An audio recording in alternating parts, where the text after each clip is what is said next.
আজকের এই ভিডিওতে আমার জীবনের একান্তই কিছু উপলব্ধি এবং অভিজ্ঞতা শেয়ার করছি। ব্যক্তিগত জীবনে খুব বেশি শিক্ষা প্রতিষ্ঠানের দেয়াল টপকাতে পারিনি আমি। তারপরেও মনের মধ্যে তীব্র একটা প্রশান্তি কাজ করে আমার। টিনেজ বয়স থেকে এমন একজন শক্তিশালী স্ট্রং পার্সোনালিটির মানুষের পাশে আমার বেড়ে ওঠার সৌভাগ্য হয়েছে। কখনো কি ভেবে দেখেছো ডিগ্রি থাকলেই জীবন সফল?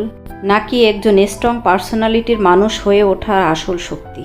আমি ব্যক্তিগতভাবে পরামর্শ দিব, যদি যে কোনো বয়সেই কোনো স্ট্রং পার্সোনালিটির মানুষের সঙ্গে দেখা হয়, অবশ্যই তার সঙ্গ কখনোই ছাড়বে না।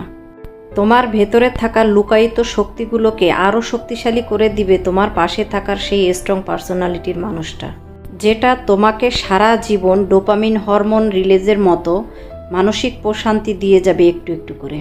তুমি তাকে ধরতে পারবে না, তবে উপলব্ধি করতে পারবে যে সেই মানুষটার কাছ থেকে কি তুমি পেয়েছো।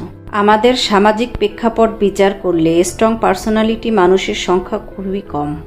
আমি ব্যক্তিগতভাবে খুবই ভাগ্যবান যে এমন একটা মানুষের পাশে আমি বড় হতে পেরেছি। সে আমাকে শিখিয়েছে কিভাবে দুঃখের মধ্যেও হাসতে হয়, কিভাবে চরম সংকটে থাকলে মাথা ঠান্ডা রেখে পরিস্থিতি সামাল দিতে হয়, চরম অর্থ সংকটে থাকলে এক আইটেম সবজি দিয়ে 3 আইটেম তরকারি কিভাবে রান্না করা যায়, কিভাবে পর উপকার করা যায় এবং অন্যের কাছ থেকে পাওয়া কষ্টগুলোকে ইগনোর করে নিজেকে ঠিক রাখা যায়। তুমি যদি জীবনে সত্যিকারে সফল হতে চাও, ভালো থাকতে চাও, তাহলে শুধু শিক্ষা নয়, একজন স্ট্রং পার্সোনালিটির মানুষের সঙ্গে তুমি বসবাস শুরু করো। এই যে আমাকে অনেকে প্রশংসা করেন আমি অনেক পরিশ্রমী, আমি অনেক কাজ জানি, এই সকল কিছুর পেছনেই কিন্তু সেই মানুষটার অবদান বেশি। সে তার ভাষায় আমাকে শেখাতো বসার থেকে চষা ভালো। সময়ের মূল্য বোঝাটা হয়তো শিক্ষিত ভাষায় সে আমাকে বোঝাতে পারতো না, তবে সে এটা বোঝাতে পারতো যে তুমি বসে না থেকে কিছু একটা করো। তুমি যদি সৎ পথে থাকো আর ন্যায় কিছু করো, তাহলে কে তোমাকে কি বললো সেগুলো তুমি কানে নিও না। আর এত সকল কাজ শেখা এবং এত কঠোর পরিশ্রম করা এবং একাগ্রতা, এগুলো সব কিছুই সে নিঃস্বার্থভাবে একটু একটু করে আমার মধ্যে বীজ বপন করে দিয়েছে। জীবনে শিক্ষিত হওয়ার বিকল্প কিছু নেই।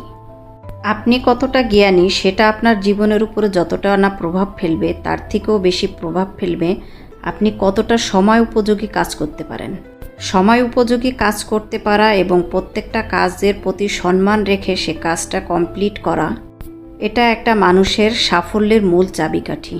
সুশিক্ষা এবং স্বশিক্ষা, এই দুইটা বিষয়ের পার্থক্যটা বুঝতে হবে। একজন স্বশিক্ষিত মানুষ আপনার মধ্যে মূল্যবোধ মনুষ্যত্বের বীজ বপন করবে, আর সুশিক্ষা আপনার বড় বড় সার্টিফিকেট এনে দিবে।